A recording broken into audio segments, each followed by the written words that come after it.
నమో భగవతే వాసుదేవాయ. ఓం నమ శివాయ. ఈరోజు మన వీడియోలో ఒక్కొక్క కొండను ఎక్కడంలో ఒక్కొక్క రహస్యం దాగి ఉంది. అదెక్కడ?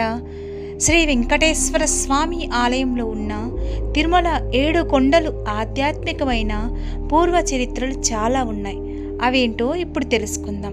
అలాగే నా యూట్యూబ్ ఛానల్ని సబ్స్క్రైబ్ చేస్తున్న అందరికీ ధన్యవాదములు. ఎవరైనా సబ్స్క్రైబ్ చేసుకోకపోతే తప్పకుండా సబ్స్క్రైబ్ చేసుకోండి. పక్కనే ఉన్న బెల్ ఐకాన్ని క్లిక్ చేయండి. నా యొక్క ప్రతి వీడియో మీ దాకా చేరుతుంది. ఒక్కొక్క కొండ ఎక్కుతూ ఉన్నప్పుడు గోవిందా గోవిందా అంటూ భక్తిపూర్వకంగా వెంకటేశ్వర స్వామిని తలుచుకుంటూ ఎక్కుతాము 7 కొండలు. శ్రీ వెంకటేశ్వర స్వామి ఆలయంలో ఉన్న తిరుమల 7 కొండలు ఆధ్యాత్మికమైన పూర్వ చరిత్రలు చాలా ఉన్నాయి. బ్రహ్మస్థానమైన తిరుమల 7 కొండలలో ఒక్కొక్క కొండను ఎక్కడంలో ఒక్కొక్క రహస్యం దాగి ఉంది. ఆ 7 కొండలను మహర్షులతో పోలుస్తారు. ఆ కొండలలో ఉన్న చెట్లు, పుట్టలు, పక్షులన్నిటినీ మహర్షుల అంశాలుగా విశ్వసిస్తారు ప్రతి ఒక్కరూ. అటువంటి కొండలలో ఉన్న పరమార్థం ఏమిటో ఒక్కసారి తెలుసుకుందాం. ఫస్ట్ది వృషభాద్రి అంటే ఒక ఎద్దు. పరాశ్రమశాలి అయిన పరమశివుడు ఎద్దుపైనే కూర్చుంటాడు. ఆ ఎద్దుకు 4 కొమ్ములు, 3 పాదాలు ఉంటాయి. ఆ 3 పాదాలు భూత, భవిష్యత్, వర్తమాన కాలానికి సూచిస్తాయి. తిరుమల కొండలలోని ఈ మొదటి కొండను ఎక్కేవాడు వేద ప్రమాణాన్ని అంగీకరించిన వాడుగా తెలుపబడతారు. రెండవది వృషాద్రి అంటే ధర్మం అంటే వేదాలను అనుసరించి మంచిగా వినడం, మంచిగా మాట్లాడడం, మంచిగా అన్ని పనుహించడం. దానివల్ల మానవులు విశ్వంలోనూ పరలోకంలోనూ పరమ సుఖాలను పొందుతాడు. అంటే తిరుమల కొండలలో 2వ కొండను ఎక్కినవాడు ధర్మాలతో కూడిన పనులని నిర్వర్తించినట్లుగా పరిగణించబడతాయి. మూడవది గరుడాద్రి అంటే పక్షి. ఉపనిషత్తులో జ్ఞానాన్ని సొంతం చేసుకోవడం, మానవుని లోని ఉండే పరమాత్మం ఎప్పటికీ జీర్ణం కానిది, నశించనిది, తరగనిది. శరీరంలో ఉన్న మిగతా వాటన్నిటిలో 6 వికారాలు ఉంటాయి.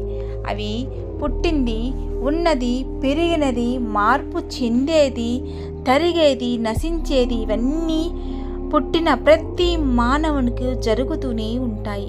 కానీ ఈ 6 వికారాలు లేనివాడే భగవానుడు.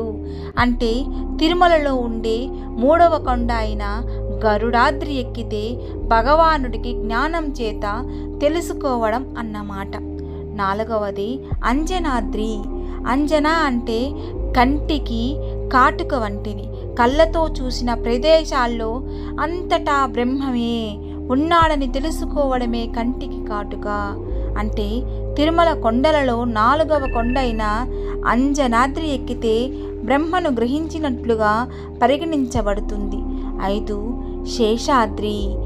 యావత్ లోకంలో తన పాటు ఇంకొకటి ఉందని గ్రహించడివాడు నిత్యం భయం వెంటాడుతూనే ఉంది. అలా కాకుండా ప్రపంచంలో కేవలం బ్రహ్మయే తప్ప మిగతావేమీ లేవు అని అనుకున్నవాడికి ఎటువంటి రాగద్వేషాలు, క్రోధం, కామం, శత్రుత్వం, భయం ఉండదు. ఎప్పుడు ఒకేలా ఉండటమే బ్రహ్మం.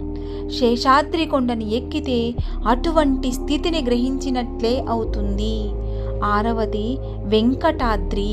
ఇందులో వెం అంటే పాపాలు, కట అంటే తీసివేయడం, అంటే పాపాలను తీసివేయడం. లోకంలో జరుగుతున్న వాటన్నిటికీ కారణం కేవలం బ్రహ్మే. అటువంటి బ్రహ్మ గురించి తెలిసిన వాళ్ళు పిచ్చివాళ్ళులాగా ప్రవర్తిస్తారు.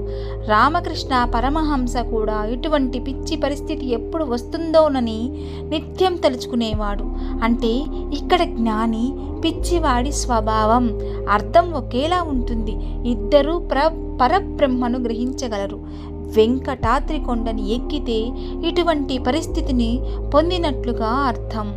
7వది నారాయణాద్రి అంటే తుల్యావస్థని కూడా దాటిపోయి తానే బ్రహ్మంగా నిలబడిపోతాడు.